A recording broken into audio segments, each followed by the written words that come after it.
Oke, sekarang kita lanjut lagi cerita yang kemarin ya. Kemarin itu kan cerita adiknya si Ina udah beres ya, udah nikah.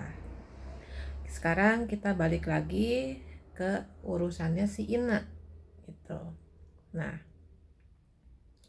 ada satu waktu biasa gua kan jadi sering main ke si Ina karena anak gua juga seneng main ke sana. Jadi kadang-kadang suka bilang, "Mama mau ke Teh Ina," katanya gitu kan. Ya udah, mainlah ke sana. Kebetulan waktu itu hari Sabtu apa hari Minggu lah. Terus ngobrol di kamar, biasa di kamar, eh bertiga sama Ina sama suaminya itu main apa ngobrol di sana. Terus lagi asik-asik ngobrol gitu, tahu-tahu si Rudi tuh pingsan, bukan kayak pingsan sih, jadi kayak tahu-tahu kayak yang gimana ya, dibilang kesurupan ya enggak juga gitu ya, dibilang kesurupan ya enggak juga, gimana ya, jadi setengah sadar apa gimana nggak ngerti lah ya. Tata dia jatuh aja, lagi enak-enak ngobrol duduk begitu kan, kita duduknya di lantai kan, jatuh dia. Terus ngamuk-ngamuk, ngamuk-ngamuk kayak pantau, berontak-berontak kayak pantau. Ya namanya gue berdua doang kan susah. Nah kebenaran ada kakaknya si Ina yang nomor satu, yang paling gede nih kakaknya si Ina. Kita panggil kan, si Ina manggil, bantuin, bantuin, katanya gitu. Udah datanglah tuh kakaknya si Ina. Datang kakaknya si Ina dibantuin kayak pantau. Terus udah akhirnya gue doain, udah lebih tenang. Terus gue bilang, Rut, kata gue gitu ya. Bisa tuh dia kayak dengar suara gue waktu gimana juga. Terus gue cuman pegangin dia. Terus gue bilang, jadi modelnya kayak kalau kita lihat orang dihipnotis ya, kayak kita lihat orang dihipnotis. Jadi gue bilang sama si Rudi tuh, Rut, panjat, kata gue, panjat terus naik gitu ya. Jadi gue sambil ngomong gitu sambil merem gitu. Nah yang gue lihat itu adalah si Rudi ini kayak masuk ke dalam sumur, gelap dalam kayak apaan tahu. Temboknya tuh licin, temboknya kan dari batu-batu gitu, pinggirannya batu-batu gitu ya, licin gitu loh, banyak lumutnya, basah gitu ya, gimana kayak ya kayak berlendir ya, iya kayak ada lendirnya juga, jadi agak-agak licin gimana. Nah gue tuh jadi di bawahnya si Rudi, jadi gue ngedorong pantatnya si Rudi, gue bilang naik Rud, dorong, naik naik, kata gue gitu, naik naik, tangan gue sampai begini-gini. Terus si Rudi juga sambil, maksudnya cerita si Ina ya, si Rudi juga sambil kayak naik-naik begitu badannya gitu ya, panjat terus, panjat, naik terus, naik, kata gue gitu ya, semangat terus, naik naik. Udah tuh berapa lama kayak begitu. Terus gue bilang, terus gue melek, bantuin, kata gue gitu ya, bantuin, bilang ke kakaknya si Ina, bantuin karena udah deket lagi lah gitu ya, bantu tarik si Rudi, bantu tarik si Rudi. Itu si Rudi ditarik, maksudnya jadi si kakaknya si Ina tuh seolah-olah dari sini ditarik gitu ya, dari sini si Rudi ini, dari bahunya si Rudi itu ditarik gitu kan, ditarik, diambil. Akhirnya dapat, bisa keluar. Si Rudi langsung, kata si Rudi gitu kan ya. Terus, aduh teteh, katanya, makasih, kata dia gitu ya. Aduh ya Allah, serem amat, kata gitu ya, serem banget di dalam sana, katanya. Ini kata si Ina, emang kayak gimana itu, si Rudi kayak masuk sumur gitu ya Rud ya. Iya kayak masuk sumur dalam, katanya gelap gitu ya, banyak ularnya, kata gitu, kata si Rudi, banyak ularnya, kata gitu kan, gimana gimana. Udah, terus Nah ini Ruth, kata gue tuh, makanya kenapa gue larang lu bawa si Ina balik ke rumah lu dulu yang di Tajur, karena energinya masih belum bersih gitu kan, apalagi sekarang kan ibu lu lagi di Tajur nih. Jangan dulu, kata gue gitu ya, bukannya gue gimana, tapi masalahnya aduh gue nggak enak bilangnya, nanti lah biar gue pastiin lagi, kata gue gitu kan. Ibu tuh ya, masalahnya itu ibunya lu tuh nggak bakalan bisa percaya gitu loh, lu bakalan susah percaya.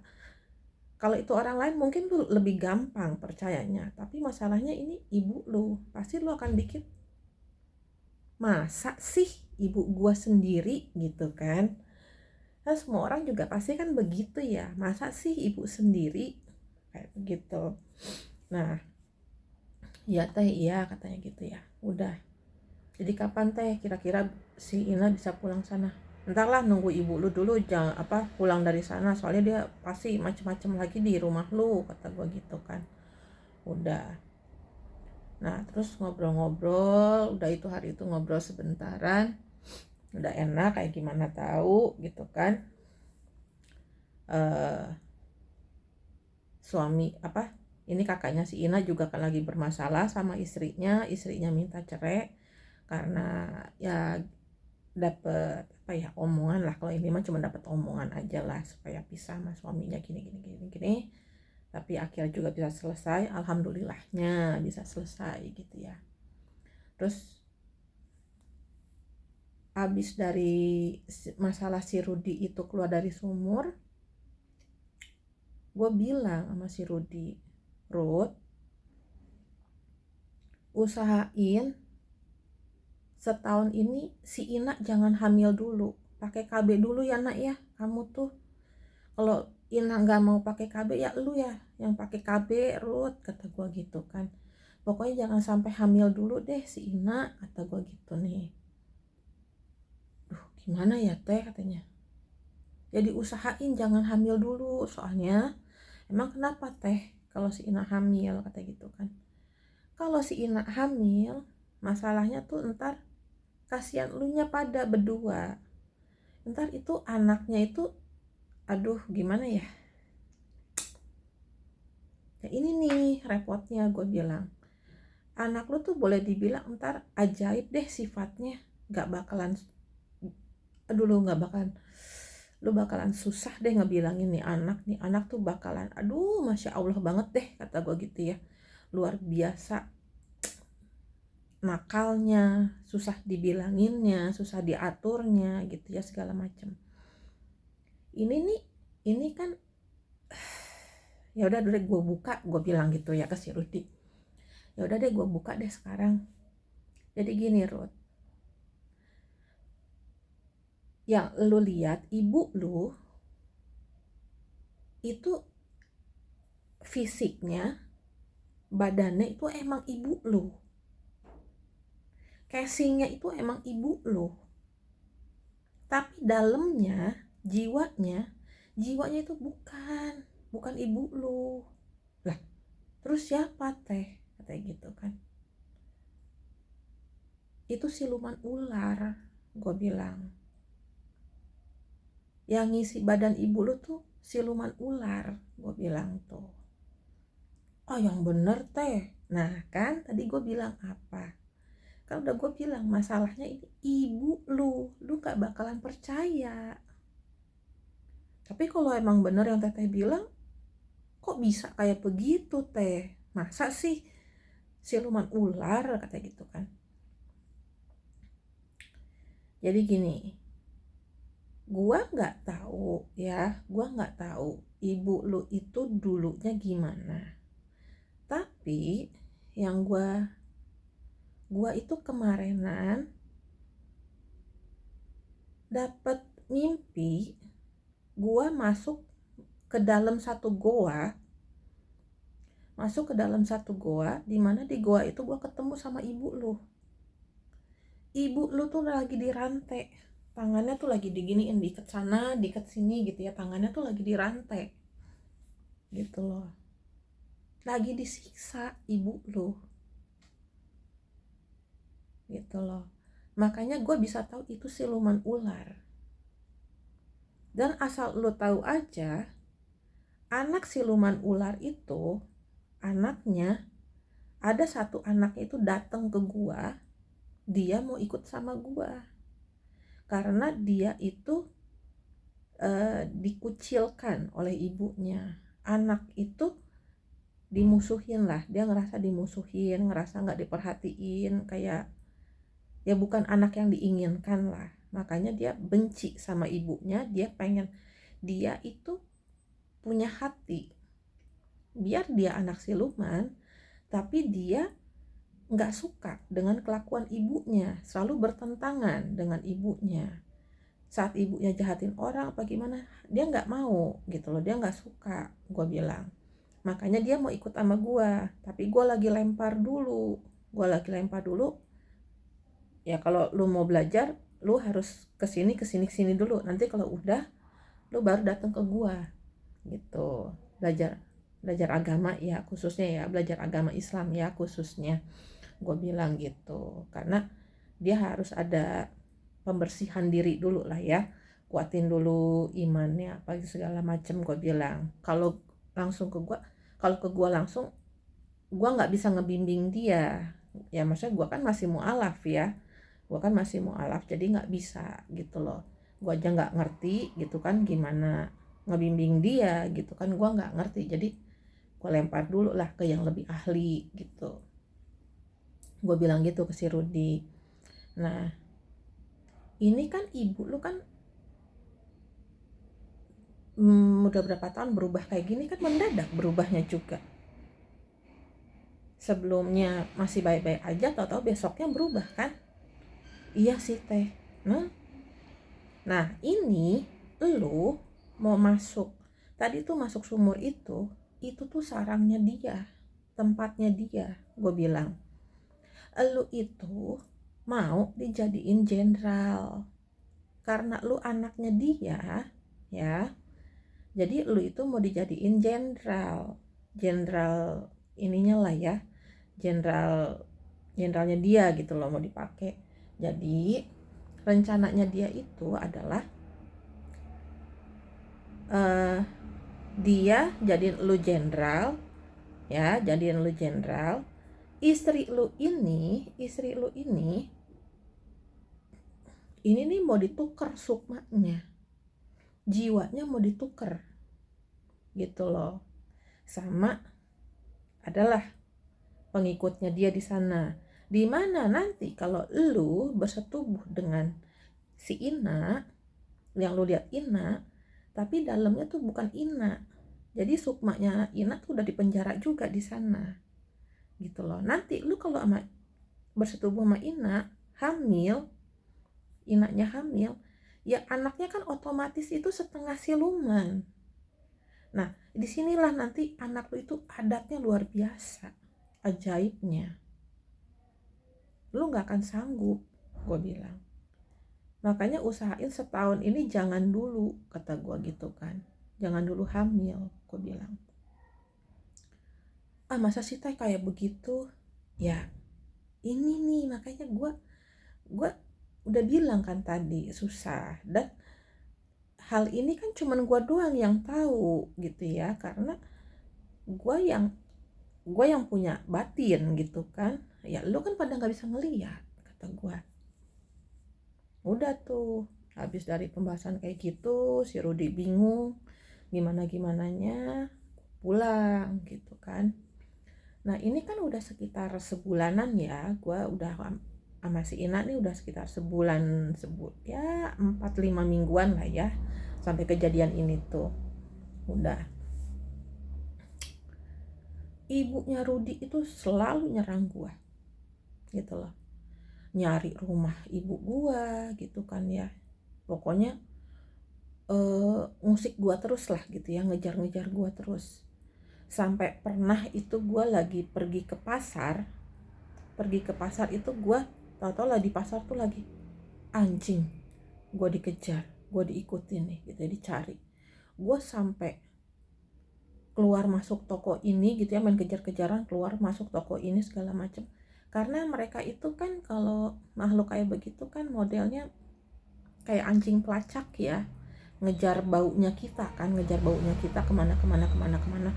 Akhirnya gue masuk toko ini keluar lagi, masuk toko ini keluar lagi, jadi ntar gue tabrakin orang gitu ya, biar bau gue nempel di orang itu kan, jadinya ikut ke sana gitu kan, ikut sama orang itu, jadi ya gue bisa lepas dulu gitu kan. Gimana gue turun naik angkot segala macem kayak apaan tahu, gue deket-deketin orang supaya ya gue tempel-tempelin badan gue gitu ya, biar kemana-kemananya.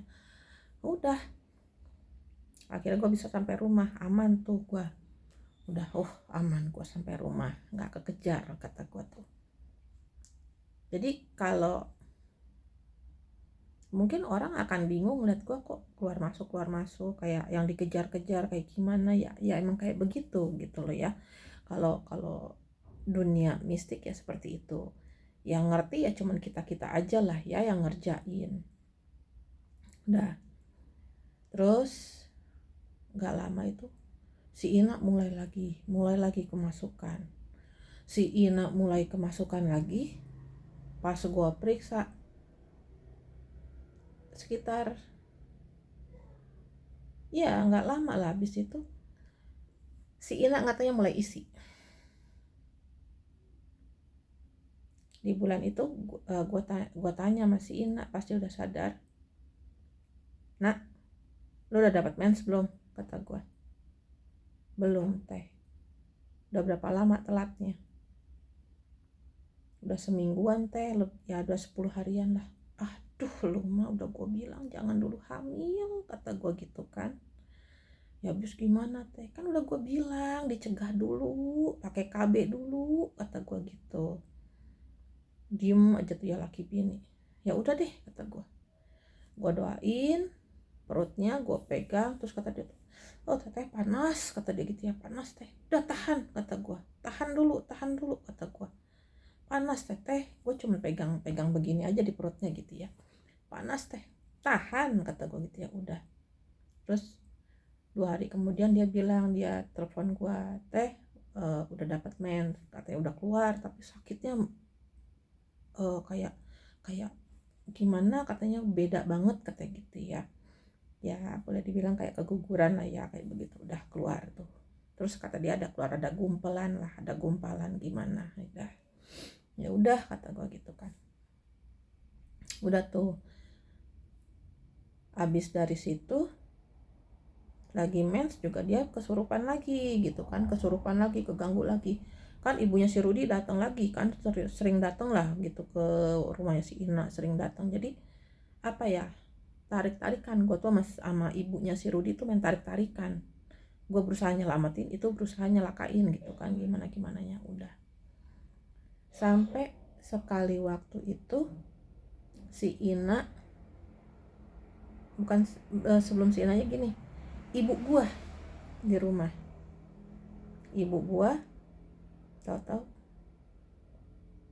kan rumah gue itu ini TV ya, jadi kita duduk itu madep TV, bangku di kanan gue bangku, di depan gue meja, di sebelah kiri ada bangku lagi madep ke TV gitu kan bangkunya bangku kayu yang sendiri-sendiri gitu kan. Ibu gue duduk yang di sebelah kiri. Nat, gue mau ngomong sama lo. Kenapa Mi, kata gue tadi malam ngimpi, lo lepasin gak yang lo lagi bantuin sekarang? Emang kenapa, kata gue. Lo kalau lo nggak lepasin tuh orang, kalau lo nggak bantuin, kalau lo nggak berhenti bantuin tuh orang, lo bisa masuk penjara. Soalnya ini bakalan ada apa-apa, kata ibu gue. Kalau ada apa-apa sama orang ini atau sama keluarganya atau gimana, sampai ada yang meninggal apa yang gimana, ada yang celaka gimana, lo yang disalahin nantinya, lo bisa dipenjara, kata ibu gue. Soalnya gue lihat lo dibawa sama polisi, katanya gitu. Udah, soalnya ini lo nggak bisa bantu lewat agama, sedangkan ini harus lewat agama, katanya gitu. Lo nggak bisa. kata ibu gua tuh. Terus tahu-tahu ibu gua yang tadinya madep gua balik badan, madep ke TV. Madep ke TV, ibu gua bilang, lu tahu nggak yang di badan lu itu siapa sebenarnya? Siapa nih? Gua bilang. Jadi gua ngeliatin punggung ibu gua gitu kan. Yang ada di badan lu tuh setan, tahu nggak? Iblis, katanya gitu kan. Terus gue cuma ngeliatin ibu gue, tahu-tahu mulai emosi jiwa, dan dengan sendirinya itu keluar dari mulut gue dengan sendirinya bilang gini, kamu itu kan kalau ngomong kan agak-agak kayak Jawa ya, namanya dari Cirebon kan, kamu itu bilang saya iblis. Kalau saya iblis, kamu itu masih keturunan saya, katanya gitu kan. Kalau saya iblis, kamu juga iblis, katanya gitu. Itu ibu gua langsung diem aja, nunduk, diem aja gitu ya. Kamu tuh nggak tahu saya siapa, sok-sokan bilang saya iblis, katanya gitu. Udah. Terus udahlah ya, sampai situ sama ibu gua tuh. Ibu gua cuma diem aja, nggak ngomong dari situ. Kesel ibu gua tuh. Besokannya gua datang ke si Ina, gua bilang ke orang tuanya, ke keluarganya semua, gua bilang, ini saya minta maaf. Gua bilang lah, ibu gua dapat mimpi kayak gini. Kalau saya terus bantuin, saya bisa masuk penjara, kata gua gitu. Dan ini tuh Ina ini butuh bantuan dari keagamaan, kata gua. Terus di sini kira-kira ada yang tahu nggak siapa yang bisa, orang yang agama tapi yang bisa bantuin, kata gua gitu. Ya mungkin pesantren atau apa, kiai, ustadz atau apalah yang punya pesantren atau gimana, gua bilang. Terus si Rudi cuman bilang, ada 2 sih teh yang saya tahu, katanya gitu. Yang dekat rumah sini, ama satu lagi rada jauh, katanya gitu ya. Ya sekitar 20 menit, hampir setengah jam lah naik motor, katanya gitu kan. Terus teteh kira-kira mau yang mana, katanya gitu. Terus gue nggak mau yang deket, yang jauh aja, kata gue gitu kan. Ya udah mau kapan, katanya.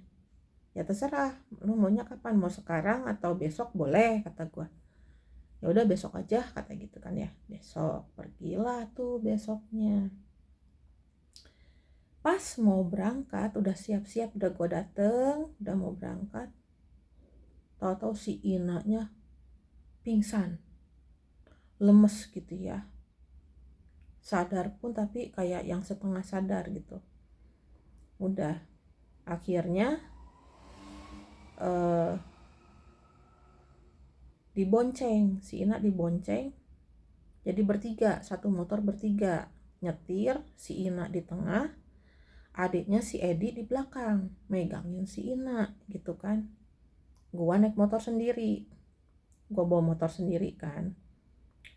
Itu di jalan, pas mau lewat satu jalan gitu ya, gua kayak dari langit itu kayak ada batu jatuh nabrakin. Kayak tahu nggak rasanya kalau kayak kita lagi bawa motor gitu ya, tahu ada hujan kan, kena air hujan kan, kayak yang di, kalau kena pas masuk ke mata kan sakit ya, kayak yang kena ketimpuk gitu kan. Nah modelnya kayak begitu, tapi ini batu pruk gitu, bukan dari jalanan jatuh naik ke atas gitu, bukan.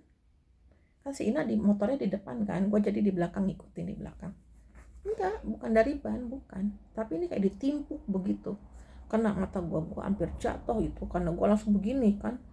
Anjing, kata gue, setan beneran, gue diiniin gitu ya, mau dicelakain gitu. Udah Itu juga motor depan juga kayak yang berat gitu loh, kayak yang lama banget jalan. Udah akhirnya sampai ke pesantren itu. Pas mau masuk gerbang utama kan, jadi ngelewatin gitu kan, ngelewatin dulu gitu kan, jadi pagar pagar pesantren kita kan lewatin dulu kan buat masuk, jadi ngelewatin pagarnya dulu. Itu pas mau masuk gerbangnya itu gua lihat yang jaga gerbangnya, tingginya gedenya kayak apaan tahu. Pokoknya penjaganya gede banget deh pokoknya, kayak apaan tahu deh. Itu si Ina pas mau masuk situ ngamuk, gua mau balik balik balik, nggak mau katanya balik. Itu masih di motor tuh sampai sampai hampir jatuh gitu, udah miring gitu ya motor tuh. Si Ina sampai ngamuk-ngamuk kayak apaan tahu gitu kan. Untungnya udah nyampe kan, jadi dipinggirin dulu tuh motornya, dipinggirin, ngamuk-ngamuk kayak apaan tahu. Nggak tahu plok aja pingsan si Ina tuh. Terus ditanya sama santrinya, kenapa itu, ini mau diobatin. Oh kalau perempuan mah ke belah sana katanya gitu, ke tempatnya Teh Haji katanya. Di mana? Di sebelah situ jalannya. Udah akhirnya dibopong tuh, dibantu dibopong sama santri lah gitu, berapa orang dibantu ke rumah, dibawa ke rumah Teh Haji. Pas sampai rumah Teh Haji itu eh, Teh Hajinya lagi ada urusan dulu lah ya, jadi tapi si Ina udah ditaruh di dalam, udah ditidurin gitu, jadi disiapin lah pokoknya, ditidurin di dalam situ. Nah pas di dalam situ tuh gua ngelihat ada foto kayak kiai gitu lah ya. Pas gua lihat itu gua langsung nangis banget, kayak nangis seneng, nangis terharu gitu ya. Alhamdulillah kata gue gitu ya, alhamdulillah ketemunya ke sini gitu ya. Alhamdulillah dibawa ke sini gitu ya, ketemu gitu ya. Gimana gimananya kata gue tuh. Pokoknya gue tuh kayak yang seneng, kayak yang terharu gitu ya. Eh pokoknya pokoknya pokoknya terharu banget lah gitu ya, nggak bisa bilangnya gue gitu. Gue sendiri juga nggak tahu kenapa, tadinya gue nggak tahu kenapa. Udah si Teh Hajinya keluar gitu kan, ini kenapa katanya, ngeliat gue nangis. Teteh kenapa nangis? Enggak, itu ngeliat foto itu siapa kata gue gitu ya. Oh itu Abi kata gitu ya, maksudnya bapaknya Teh Haji gitu. Oh teteh kenapa nangis katanya ngeliat fotonya Abi. Nggak tahu, sedih apa gimana. Bukan sedih teh kata gue gitu ya, tapi seneng, terharu, apa ya, kayak kayak akhirnya ketemu gitu loh, akhirnya ketemu gitu loh Teh Haji kata gue. Oh gitu katanya. Oh ya udah alhamdulillah atuh kalau kayak gitu mah artinya emang jodoh katanya, di kesini ketemu kesini kata gitu ya. Saya juga baru tahu di sini ada pesantren teh, padahal saya sering lewat depan kata gue gitu ya. Lewat pertigaan depan saya sering kalau mau kerja ke golf kata gue gitu ya. Dulu kan saya kerja di golf di sana di atas. Oh katanya. Udah tuh ngobrol-ngobrol. Akhirnya terus itu kenapa sih Neng katanya Teh Haji tuh. Itu Teh Haji ada masalah ya, gue ceritain lah ya gimana gimananya. Oh ya udah tuh kalau kayak gitu mantas saya lihat bentar ya kata gitu. Dia lihatlah sama Teh Haji tuh masih pingsan, si Inanya masih pingsan. Kan kakaknya mah nggak boleh masuk ya sama adiknya kan laki-laki, jadi itu mah khusus perempuan, rumahnya Teh Haji mah khusus buat perempuan. Oh ya udah katanya. Akhirnya dia panggil berapa santriwatinya ke bawah, didoain tuh, didoain si Ina gimana gimana. Itu si Ina nggak lama blok melek, ngeliatin gitu ya, ngeliatin Teh Haji matanya udah merah, si Ina tuh kayak pantau, ngamuk kayak pantau lagi di situ. Terus akhirnya sama Teh Haji itu diapain lah kagak ngerti ya, gue mah udah serah terima deh ya, udah serah terima gitu kan. Udah akhirnya ada tuh 2 jam 3 jam lah di situ. Sama Teh Haji itu ada 2 jam 3 jam. Pulanglah. Kata Teh Haji, tapi ini nggak bisa sekali ya Teh, katanya, nanti balik lagi ke sini katanya. Kapan Teh Haji balik lagi ke sini? Ya 2 hari lagi lah. Kita lihat dulu besok. Kalau besok kenapa-napa lagi ya udah bawa lagi ke sini. Tapi kalau besok aman, lusanya ke sini lagi katanya gitu. Oh iya Teh Haji, kata gua. Udah. Nah dari situ akhirnya gue 2 hari sekali tuh datang ke Teh Haji, 2 hari sekali nganterin si Ina. Lusanya mah udah sama gue aja berdua gitu ya, gue boncengin si Ina, nggak inilah gitu ya, gue cuma nganterin ke situ. Si Ina didoain gitu ya, di apa, diajar ngaji gitu ya, diajak ngaji di situ gitu ya, sama santri-santriwatinya segala macem, segala ininya. Nah sampai udah berapa kali ke situ, ada 3-4 kali gue ke situ, gue lihat Teh Haji itu sama satu santriwatinya tuh lagi digosokin tangannya, lagi digosokin sama minyak, lagi diginiin gitu ya, lagi digosokin gitu ya. Teh Haji itu kenapa, kata gue tuh. Oh nggak apa-apa, lihat aja ntar, katanya gitu ya. Udah tuh gue liatin terus digosokin, kok digosokinnya sambil dibaca-bacain gitu kan, gimananya. Akhirnya ada lah sesuatu yang keluar dari tubuhnya Teh Haji itu saat digosokin sama santriwatinya. Apa yang keluar kita lanjut lagi nanti ya gitu. 2 hari, jadi besok gua libur nggak cerita, lusa gua baru cerita lagi.